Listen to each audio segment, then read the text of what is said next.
네, 오늘은 추수감사주일로 하나님 앞에 찬양을 올리고 영광을 선포합니다. 특별히 이 추수감사절 땡스기빙 데이라고 그러죠. 미국에서는 이제 11월 넷째 목요일 날을 땡스기빙 데이라고 그래서 지키게 되어졌고, 이제 그것으로 인해서 전 세계적으로 이렇게 추수감사를 지키는 그런 일들이 생기게 되었습니다. 추수감사절이 어떻게 시작되었는지 한번 살펴보겠습니다. 오늘 서상 입사님이 기도하시면서 추수감사절의 시작의 내용을 자세하게 잘 기도를 해 주셨는데, 우선 이 추수감사절 하게 되면 우리가 청교도들의 이야기를 언급하지 않을 수가 없습니다.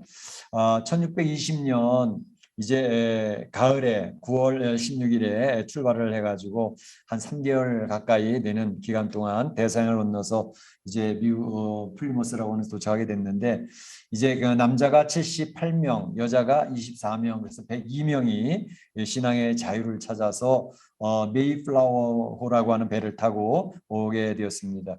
그래서 보스턴 근교에 플리머스라는 곳이 있습니다. 저도 한번 가본 적이 있는데, 지금 가보면 그 메이플라워 그 모형 배가 띄워져 있습니다. 그래서 들어가서 이렇게 여기저기 구경도 할 수 있고 그렇게 되어져 있는데, 이제 그 배를 타고 102명이 오게 되지만 이제 오면서도 사람들이 많이 죽고, 특별히 도착했을 때가 이제 겨울철을 맞이하는 때였기 때문에 그 겨울을, 혹독한 겨울을 지나면서 그의 겨울은 더욱더 혹독했다 그래요. 그래서 많은 사람이 이제 죽게 되어졌고, 봄이 되어졌을 때에 그곳에 정착해 있던 인디언들이 옥수수 그리고 완두, 보리밀 이 씨를 갖다 주어가지고 그것을 이제 심게 되어지죠. 그래서 이제 한 해를 지나는 동안에 가을째 추수하게 되었을 때에 이제 그 추수하게 하신 것을 너무 감사해서 그 인디언들을 초청을 하고 또 터키 칠면조를 잡고 그렇게 하면서 이제 감사의 예배를 하나님께 올렸다는 것이죠. 그렇게 쭉 진행이 되다가 이제 추수감사절을 이렇게 결정하게 됐던 것은 1864년 링컨 대통령이 그럼 우리 추수감사절을 이거 국가적으로 잘 지키면 좋겠다. 그렇게 해서 11월 넷째 주 목요일을 추수감사절 땡스기빙 데이로 지키게 되어졌던 것이 이제 기원이 되겠습니다. 사실은 근데 이제 미국에서 이렇게 추수감사절 땡스기빙 데이가 시작된 것 같지만 사실은 먼저는 성경에서부터 시작이 된 것입니다.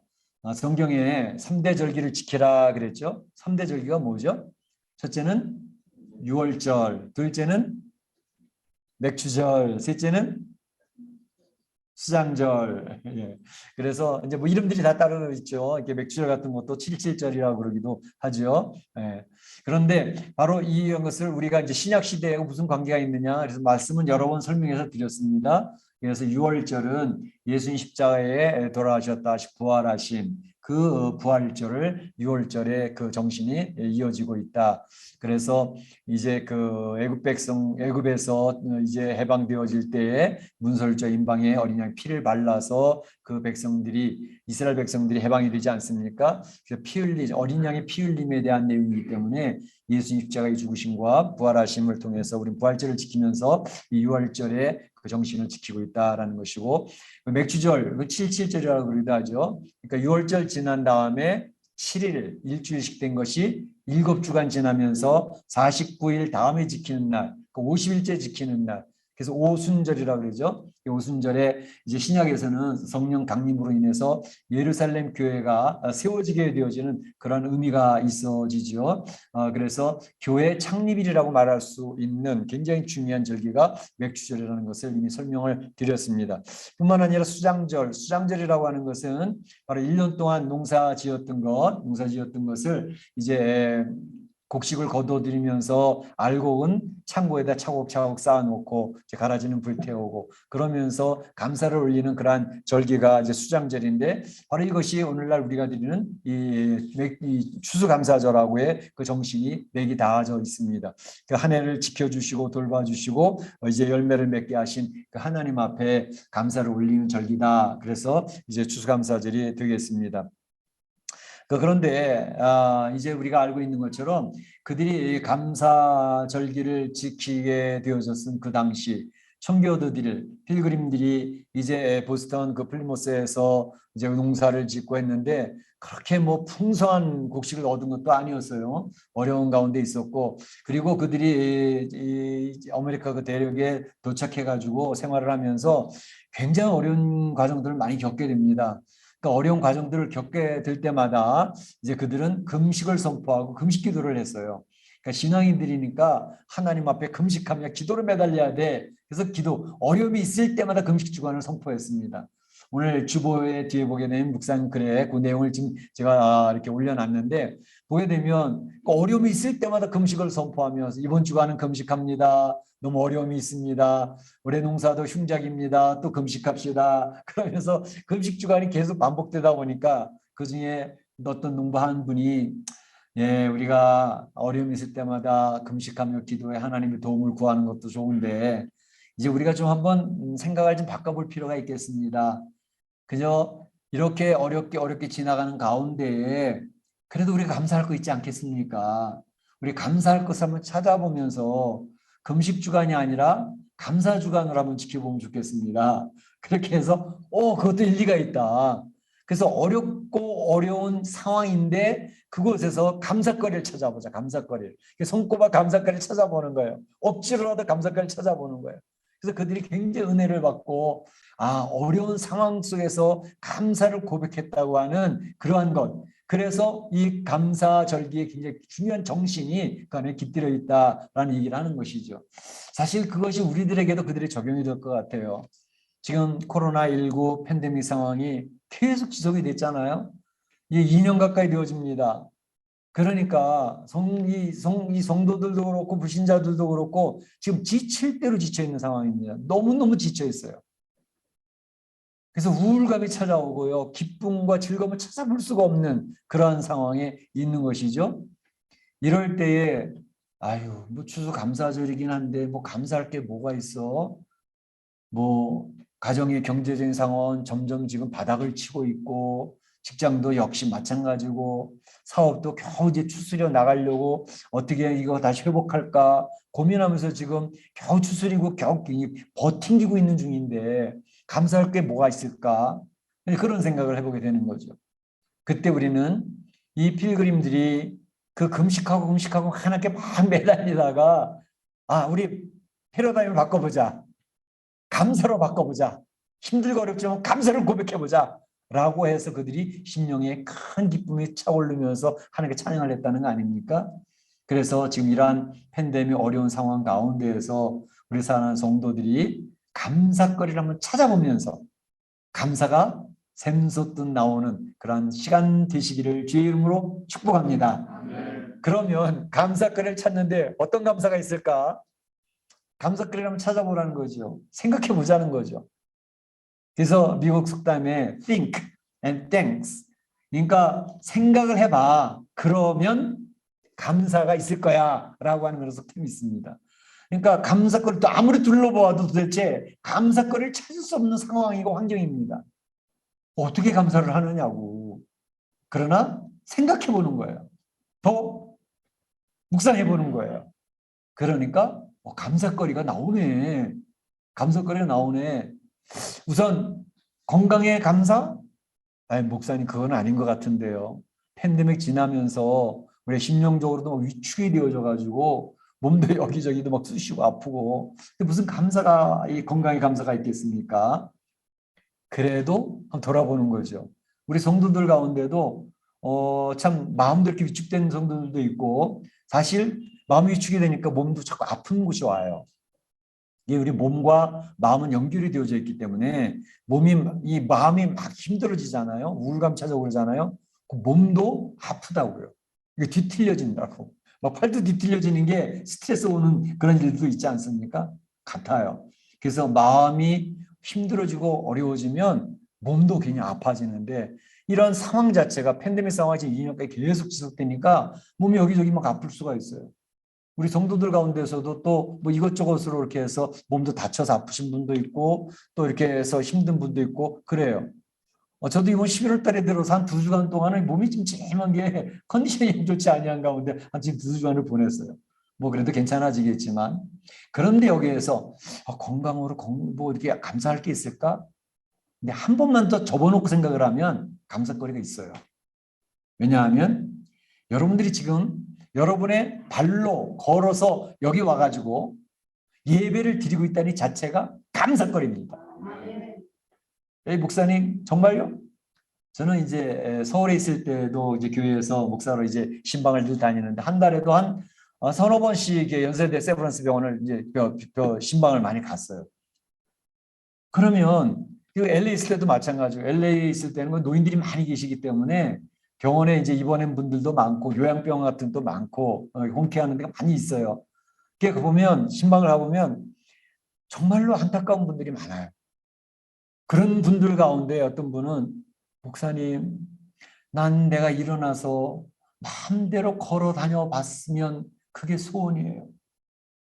신상에서 벌써 몇 달째 오랫동안 힘들어서 일어나질 못하는 그러한 성도들이 있는데 그들의 소원이 걸어서 내 발로 걸어서 교회 가서 예배 드리는 게 소원이에요. 이런 분들이 있다니까요. 그래서 가끔가다 병원을 신방 가는 것은 굉장히 유익합니다. 야, 내가 축복받은 인생을 살고 있구나.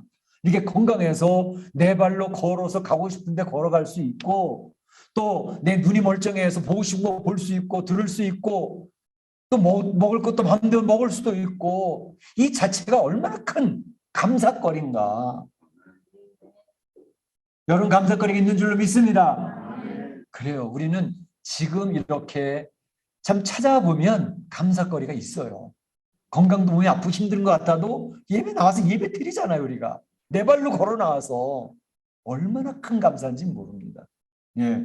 뿐만 아니라 우리가 이렇게 자유롭게 예배를 드릴 수 있다는 것도 한번 생각해 보시면 늘상 있는 일이니까 뭐 몇 년 때 매 주마다 이렇게 와서 예배 드리니까 뭐 예배 감사하죠 뭐 그러고 지나갈 것 같지만 여러분 여기 예배 자리에 와서 이렇게 예배를 드릴 수 있다는 것이 얼마나 큰 감사인지 모릅니다.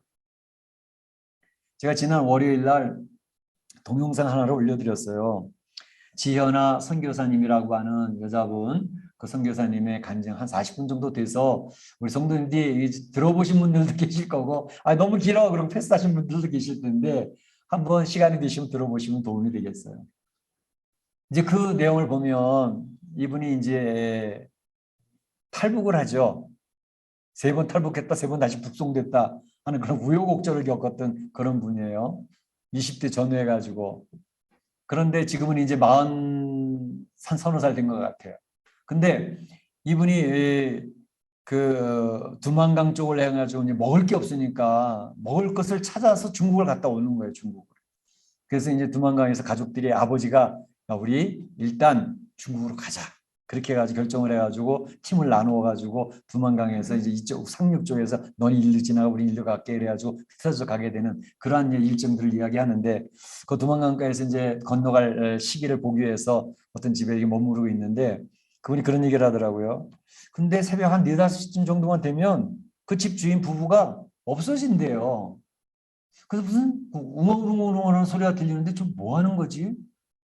우리 혹시 고발하려고 그러나? 근데 나중에 딱 보니까 그분들이 둘이 부부가 엎드려서 무릎 꿇고 기도하고 있더라는 거예요. 그래서 자기는 북한 땅에 지하교회 성도가 있다는 사실을 눈으로 확인을 했다는 거예요. 예수 믿는 사람이 아직도 있구나라는 걸 알았대요. 어쨌든 그러면서 이제 중국에 가서 이제 쌀을 얻어오고 그러면서 왔다 갔다 하면서 이렇게 됐는데 한 번은 이제 그 중국에서 잡혀가지고 북송이 되어져가지고 이제 세 번이나 그렇게 했다고 그러는데 보통은 이제 여자들은 거의 20매매 팔린대요. 중국 사람들한테 팔리는데 이제 팔려가지고 그 하게 되면 이제 그 중공 사람들 결혼 못한 사람들이 많아가지고 북조선 여인들을 통해서 자식을 얻고자 이렇게 많이 한대요. 근데 거기서 20매매가 되어져 가지고 이제 아기를 배우고 보통 이제 다시 북송이 되어지면 대부분 처녀들은 아기를 가진 채 북송되어지는 경우도 굉장히 많대요. 근데 북한에서는 순혈주의를 주장하기 때문에 무슨 중공 사람들의 애를 가져 안 돼! 그래가지고 아기를 임신하고 왔음에도 그 아이들은 다 죽인대요. 다 낙태시킨대요. 낙태시키는 방법도 뭐 일일이 여러 가지 얘기하더라고요. 그런데 세 번째 이제 와서 하는데 거기는 이제 뭐 여러 가지 방법을 쓰다 나중에는 그냥 의사가 들어와가지고 흰 가운 입은 의사가 들어와가지고 맞지도 않은 채 아기를 그냥 꺼내는데 팔이 자르고 다리 자르고 그래가지고 꺼내내는 그런 일들이 있대요. 근데 자기도 그 세 번째 북송됐을 때에는 그냥 태아를 자르는 그냥 마취를 안 했으니까 그 팔이 잘라져 가지고 그 양은 그릇에 담겨지는 뚝뚝 소리가 다 들린대. 얼마나 아프고 얼마나 힘들고 얼마나 슬픈지. 근데 그때 하나님의 음성이 너 많이 아프니? 묻더래요. 너 많이 아프니? 너무 아파요. 너무 힘들어요. 그랬더니 그때 하나님 주셨던 음성이 네가 네 자식을 잃는 것이 많이 아프고 힘들지 나도 그랬어 그러시더래요. 내 아들을 십자가에서 피 흘려 죽게 할 때에 나도 너무너무 아팠어. 그러시는 음성이 막 들려. 정말 그 이야기를 들을 때 너무 가슴이 미어지더라고요. 그러면서 그는 하나님의 마음을 처음 그때 느꼈다는 거예요. 물론 예수님은 이제 그 전에 전도받아 좀 알게 됐지만 하나님의 마음이 그렇게 아팠다고 하는 사실, 하나님의 마음을 느끼는 그런 순간이었다는 그 얘기를 하더라고요. 아, 하나님이 예수님을 보내셔서 십자가 달려 돌아가셨다는 게 우리는 그냥 교리적으로 그래서 우리 죄가 해결됐구나. 그냥 교리적으로는 우리 죄가 해결되기 위해서 지금 십자가를 죽으셨구나라는 내용을 알고 있지만 하나님의 마음을 느껴봤는가 하는 것입니다. 하나님이 자기 아들을 십자가에 내어주셔서 십자가에서 피 흘려 죽으시는 모습을 볼 때 하나님의 마음이 아버지의 마음이 너무너무 아팠다는 것을 그때는 뼈저리게 느꼈다는 것을 얘기하더라고요. 그리고 난 뒤에 거기 옆에 있던 한 여인이 와가지고 귓속말로 얘기를 하더래요. 많이 힘들지. 근데 기도해야 돼. 기도하는데 특히 나만을 위해서 기도해야 돼. 나만 교회를 위해서 특별히 우리는 기도해야 돼. 아니 무슨 소리냐고. 남한 사람들 잘 먹고 잘 살고 그들이 우리를 위해서 기도 안 해주는 것 같은데 우리가 여기서 이렇게 인권이 말살되어지고 처참하게 교인들이 죽어가고 있는데 무슨 나만을 위해서 기도하고 나만 교회를 위해서 기도하냐고.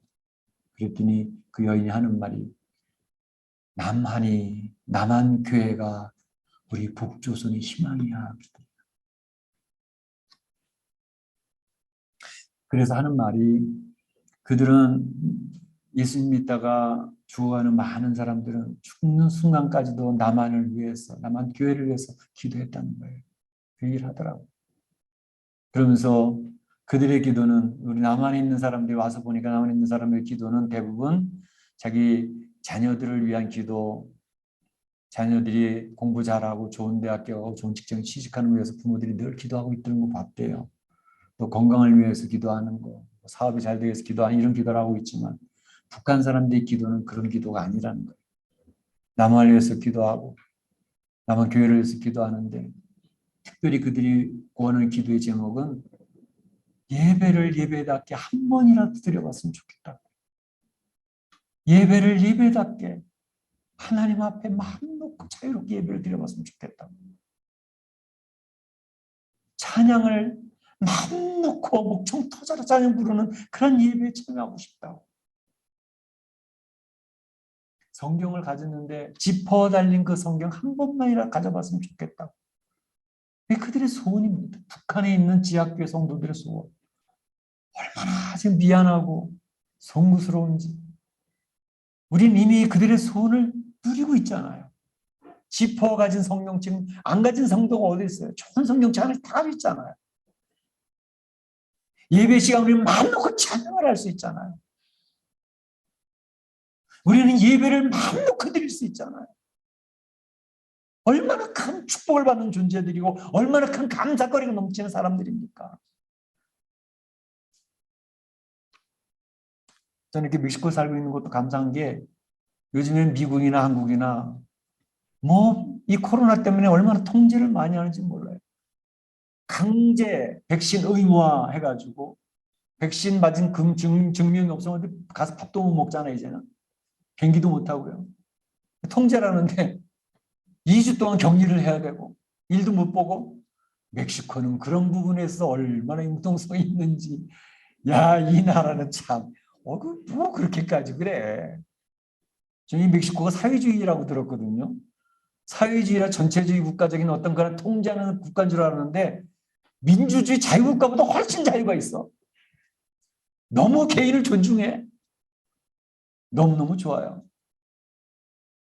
이러한 것에서 우리가 예배 드린다고 우리가 통제를 받기를 했습니까? 우리 스스로 인원을 줄여가지고 예배를 드리고 있는 얼마나 감사한지 몰라요. 감사거리를 우리 찾아보면 감사 넘칩니다.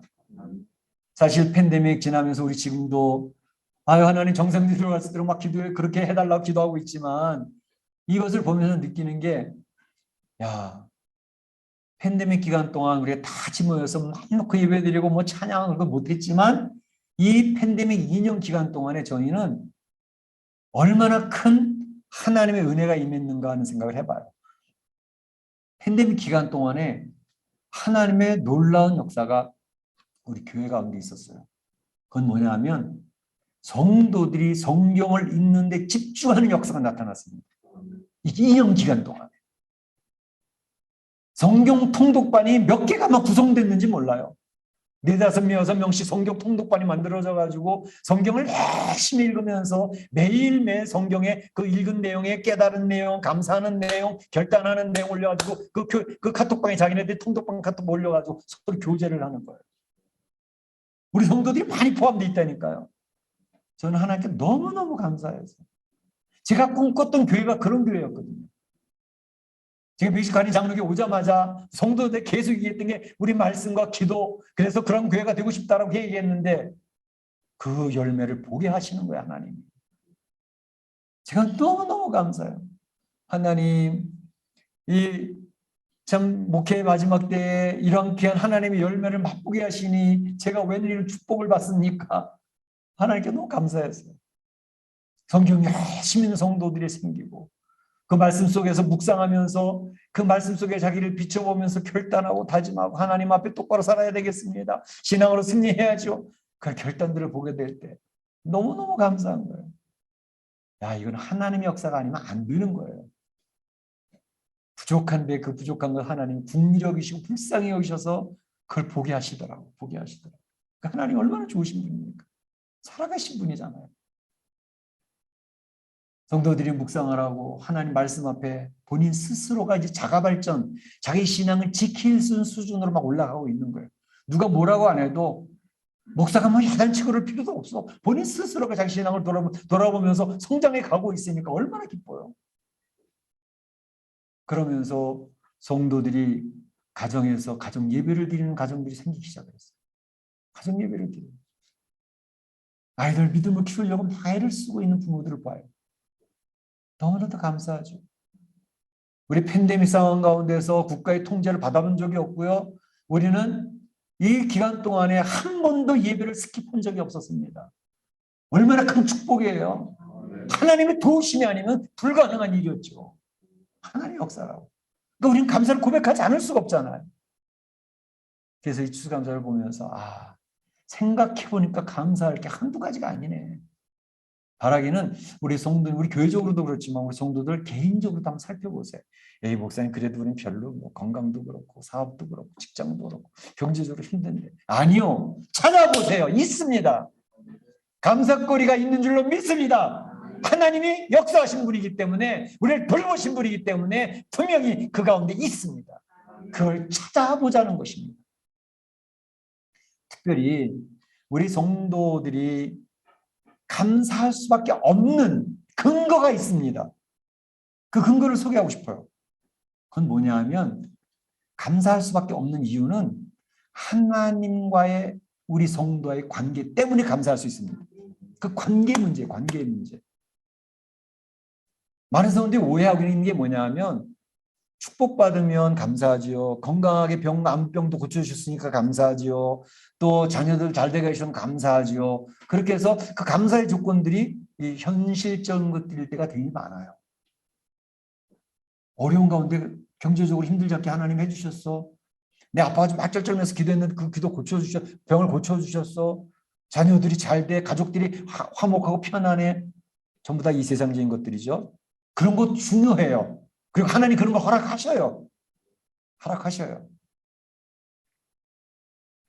근데 그 근본적인 것은 뭐냐면 하나님 그 관계 속에서 우리는 감사가 있는 존재들입니다.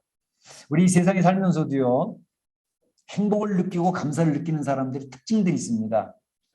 그건 뭘까요? 행복하다. 감사하다. 하는 사람의 특징은 뭐냐면 누군가에 의해서 사랑받고 있는 사람들은 그 감정이 유지가 돼요. 누군가를 사랑하는 사람에 있으면 그 마음이 행복해요. 내가 사랑을 하는 대상이 있거나 누군가에 의해서 내가 사랑받고 있다고 하는 그러한 것이 느껴지면 내 안에 빈 공간이 다 채워져요. 만족이 있어요. 평안이 있어요. 그래서 행복감을 느끼는 겁니다. 돈이 많아서가 아니고요. 이 세상에 건강이 회복되어서가 아니고요. 그거는 사랑하는 사람이든지 사랑받고 있는 사람이든지 그런 관계가 느껴지면 행복해요. 부부간에 남편이 아내를 너무너무 좋아해. 아내도 남편을 너무너무 존경해. 행복합니다. 가진 게 없는데도 행복합니다. 자녀들이 우리 엄마 아빠가 우리를 끔찍히 사랑해. 자녀들이 엄마 아빠를 존중해. 그 가정은 행복합니다. 이룬 게 없는데도 행복합니다. 우리의 마음의 평강, 마음의 감사, 행복은요, 그 관계 속에서 오는 것입니다. 그런데 이런 성도들이 가진 이런 가정들이 많이 있지만 이 사람들의 관계라는 것은요, 조건적이에요. 컨디셔널이에요. 나한테 잘해주면 아내가 이뻐요. 나한테 잘 못해주면 남편도 미워요. 부부관계인데도. 그러니까 사람들은 기본적으로 나를 편하게 해주고 나한테 잘해주고 나를 존중하니 그것 때문에 행복하기도 하고 불행하기도 하고 그런 느낌이 있는 거예요. 그러니까 사람들은 이 조건적이라니까. 그래서 그 조건이 사라져버리면 행복이 불행으로 바뀌어버리는 거예요. 그런데 그 관계를 무너뜨린 분이 계시는데 바로 하나님이십니다. 하나님이 그 성도를 사랑하는 데는 조건적이지가 않습니다. 변함이 없습니다. 너 신앙생활 잘하는구나. 그러니까 내가 더 사랑할 거야. 너 신앙 엉터리 개판이네. 너 이제 내가 버려버릴 거야. 하나님이 우리를 바라보면서 조건적으로 우리에게 접근하신다면 우리는 불행해질 거예요. 하나님 그렇게 안 하신다니까. 다윗을 위하여 다윗과 언약함을 기억하고 내가 이 성을 지킬 것이고 너희를 끝까지 사랑하는 거야. 하나님이 약속하신 그 언약 신실함 때문에 우리 끝까지 사랑하시는 거예요. 바로 그래서 하나님과 성도의 관계는 튼튼한 겁니다. 그 무엇으로도 하나님의 사랑에서 우리를 끊겠느냐라고 로마서 8장에 나와 있잖아요. 못 끊어요. 왜? 우리가 잘해서 우리는 얼마나 변덕스러운 존재인데요. 나한테 유익이 되면 좋고 나한테 손해가 되면 싫은 거예요. 그런데 하나님은 그렇게 안 하신다고. 잘했든지 못했든지. 잘할 땐 하나님이 기뻐하시고 잘못할 땐 하나님 서운해하셔요. 저러면 안 되는데 저렇다면 굉장히 힘든 삶을 살 텐데 하나님의 안타까운 마음이 있는 거죠. 그렇다고 버리시는 분이 아닙니다. 그 하나님의 은혜가 있으니까 자기 아들을 십자가에 내어주시면서 마음 아프시면서도 그 일을 행하신 하나님이 우리 성도를 사랑하니까 그 관계 때문에 우리는 행복해지는 것입니다. 우리는 감사가 넘치는 것입니다. 내가 내 부모님에게 사랑을 충분히 못 받아가지고 부모님에 대한 소원함이 있을지언정 하나님은 나를 버리시지 않았다는 것입니다. 하나님은 나를 끝까지 사랑해 주셨다는 것입니다. 왕따 당해 있는 그를 뽑아내서 그래도 나는 너를 사랑해 하신 선언하시는 그 하나님 얼마나 좋습니까? 그 하나님 때문에 우리 성도들은 행복해질 수가 있고 감사가 넘칠 수가 있는 것입니다. 오늘 성경에 보게 되면 시편 136편 1절 9절까지 읽었는데 마지막 절까지 쭉 보게 되면은요. 각 절마다 빠지지 않는 내용이 있습니다. 뭐죠? 인자하심이 영원함이로다. 1절, 2절, 3절, 4절 계속해서 그 인자하심이 영원함이로다. 그 인자하심이 영원함이로다. 그 인자하심이 영원함 계속 마지막 절 26절까지 그 인자하심이 영원함이로다 계속 반복되고 있습니다. 이게 뭘까요? 우리 한글 성경으로 그 인자하심 영원함이로다. 조금 우리 한글은 좀 이렇게 좀 막연한 것이 있거든요. 영어 성경을 찾아보면 이렇게 되어 있습니다. His love, 여기 His는 하나님을 얘기합니다. 그래서 대문자로 써여져 있어요. His love endures forever 이렇게 돼 있어요. His love endures forever. endure라고 하는 것은 참고 견디고 지속하고 끝까지 간다는, 계속한다는 뜻이에요. 하나님의 사랑은 영원토록 지속되고 있고 계속되고 있다. 그래서 하나님 앞에 감사하라는 거예요. 하나님께 감사하라, 여호와께 감사하라. 그 하나님이 너희를 사랑하는 그 사랑이 영원토록 지속된다라는 것을 이야기하고 있습니다. 할렐루야. 그러니까 우리는 감사하시. 하나님과 관계가 분명하죠. 내가 형편없어도 끝까지 붙드시는 분이죠. 사랑하시는데 끝까지 사랑하신단 말이에요. 자기 아들이 십자가에 죽으시는 그런 마음을 경험하신 하나님이 끝까지 사랑하시는 거 얼마나 감사해요. 그래서 신앙생활 한다는 것은 나의 병을 고쳐주셔서 나의 사업을 다시 일으켜 세워주셔서 내 자녀 잘 되게 해주셔서 그런 것도 물론 다 따라와. 그건 다 따라오는 것들입니다. 그것이 하나님 관계의 조건적인 것은 아닙니다. 하나님이 나를 사랑하시기 때문에 내가 그 하나님의 사랑을 입었기 때문에 그 하나님이 내가 좋은 거고 경배하는 거 찬양하는 것입니다. 그래서 예배를 드리는 것입니다. 오늘 특별 찬양 내가 찬양하는데 주께 감사해라. 하나님의 은혜가 영원하기 때문에 주를 찬양하는 것입니다. 그거를 놓치면 신앙의 핵심을 놓치는 것입니다. 그러니까 신앙의 인물들은요, 그런 상황 속에서도 그 얘기를 하고 있잖아요. 욥에 사단이 와서 얘기하잖아요. 욥의 하나님 왜 말 잘 듣는 줄 알아요? 자사손손 다복했잖아요. 재산 엄청나게 쌓아줬잖아요. 그러니까 잘 되니까 하나님 섬기는 거예요.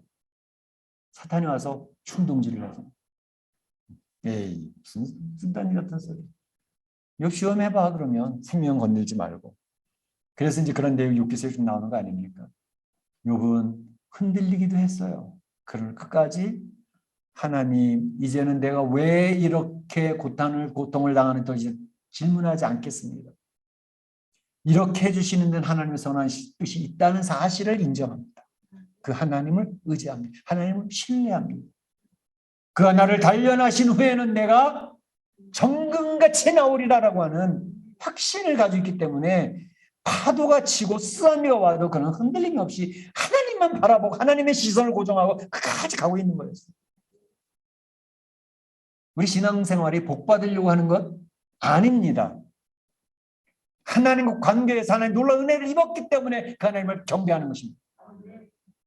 다니엘이 자기 지금 죽을 거를 바로 내일을 또 죽여. 하나님 앞에 가서 기도하고 있는 모습이 이미 누가 고소를 했기 때문에 어인이 찍힌 것을 알고도 죽을 것을 알고도 그는 하루에 3번씩 무릎을 꿇고 그 하나님 앞에 감사하였더라.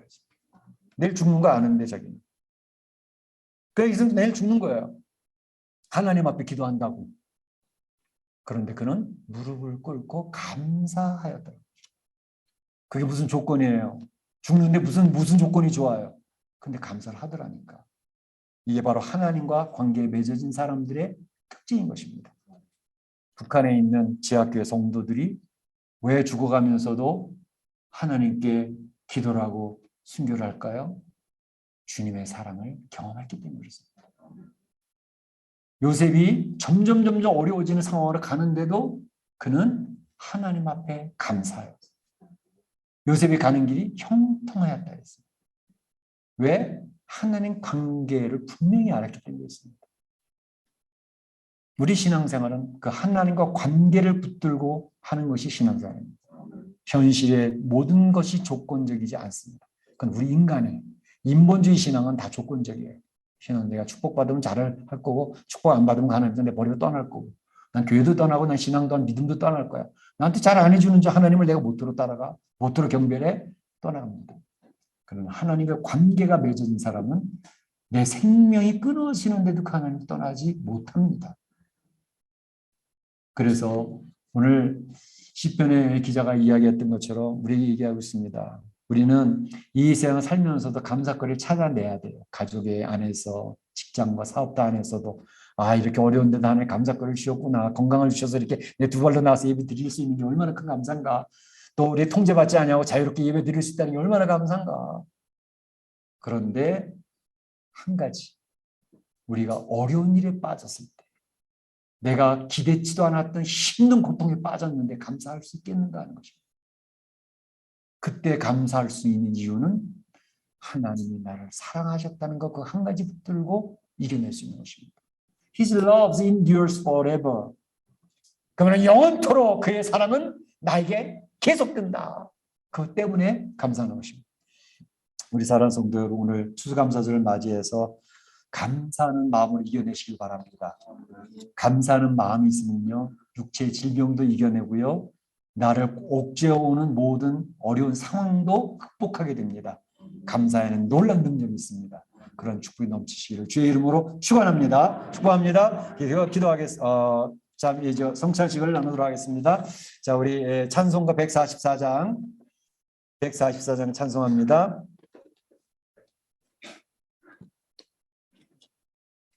144장 1절만 하겠습니다. 우리 장로님 나오셔서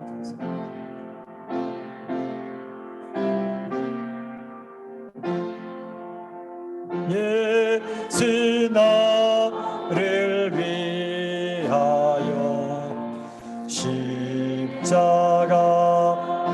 질 때 온 성죄를 지시고 고초당하셨네.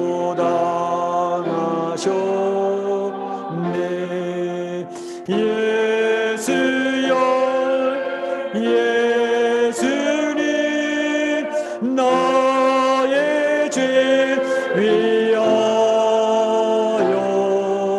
보배 피를 흘리니 죄인 받으소서.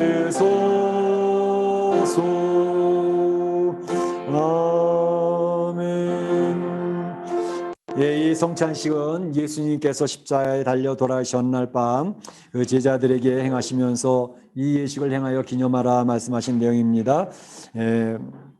이 예식에 참여할 수 있는 분은 세례 받으신 분들만 참여할 수가 있습니다. 혹시 심령에 많은 근심 걱정 또 죄책감 때문에 안 받으실 수도 있지만 회개하는 마음으로 받으시면 영적인 하나님의 은혜가 임하게 되어집니다. 자, 이제 우리 오늘 성찬식은 그 전에 우리가 했던 것처럼 특수 포장된 것으로 21명인데 21명 되나요? 네, 넘어요? 예, 21명 된다 그러네요. 그러면 이거 하나만 가지고 하도록 하겠습니다. 먼저 이제 그 떡을 먼저 살짝 띄어서 잡수시고 그 다음에 두 번째 이제 잔을 받으시면 되겠습니다. 자, 기도하겠습니다. 사랑의 하나님 감사합니다. 이 추수감사절을 맞이하여 오늘 주님의 흘리시는 피 찢기신 몸을 기념하는 성찬식을 감당하려고 합니다. 이제 하나님 떡을 받아드는 주의 백성들, 참으로 이 떡이 우리 몸에 합해져서 주님과 연합되어짐을 우리가 깨닫게 됩니다. 우리 안에는 예수님이 함께 계심을 확신하고 이 떡을 받을 수 있도록 인도하여 주시옵소서. 뿐만 아니라 또 잔을 받게 될 때에 이 잔으로 인하여 우리 안에 있는 죄악의 근원들이 또 하나님 앞에서 씻겨짐을 기억합니다. 죄책감을 벗어나서 이제 하나님 죄로부터 승리하는 주의 백성 삼아주시는 것을 믿습니다. 하나님께서 우리 사랑하는 성도들이 이 떡과 그 잔을 받아 들면서 이제 하나님 주님을 증거하는 백성으로 살아갈 수 있도록 힘을 주시옵소서. 이 팬데믹 어려운 상황 가운데서도 하나님을 의지하며 승리하는 성도들로 축복하여 주옵소서. 예수님의 이름으로 기도하옵나이다. 아멘. 아멘. 자, 먼저 받으시면 얇은 피를 벗겨서 떡을 잡수시면 되겠습니다.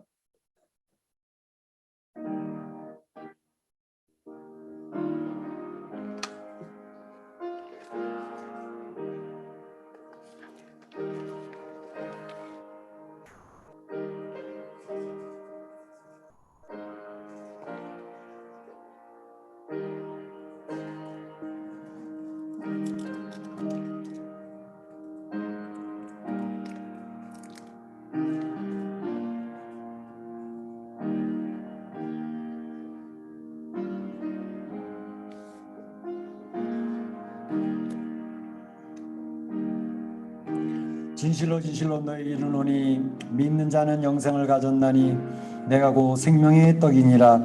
너희 조상들은 광야에서 만나를 먹었어도 죽었거니와 이는 하늘에서 내려온 떡이니 사람으로 하여금 먹고 죽지 아니하게 하는 것이니라.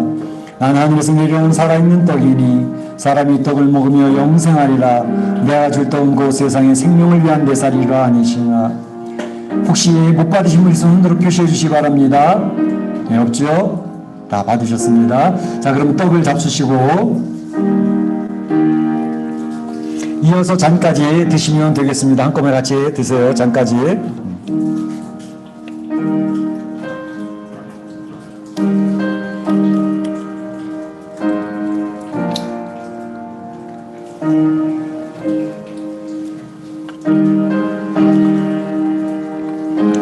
예수께서 이르시되 내가 진실로 진실로 너희에게 이르노니 인자의 살을 먹지 아니하고 인자의 피를 마시지 아니하면 너희 속에 생명이 없느니라. 내 살을 먹고 내 피를 마시는 자는 영생을 가졌고 마지막 날에 내가 그를 다시 살리리니 내 살은 참된 양식이요 내 피는 참된 음료로다. 내 살을 먹고 내 피를 마시는 자는 내 안에 거하고 나도 그의 안에 거하나니 살아계신 아버지께서 나를 보내시며 내가 아버지로 말미암아 사는 것 같이 나를 먹는 그 사람도 나로 말미암아 살리라. 아멘. 네, 성찬에 참여하지 못하신 분 없죠? 네. 그럼 이제 다 같이 일어나셔서 날 구원하신 주 감사 찬양하면서 나가기 나갑니다.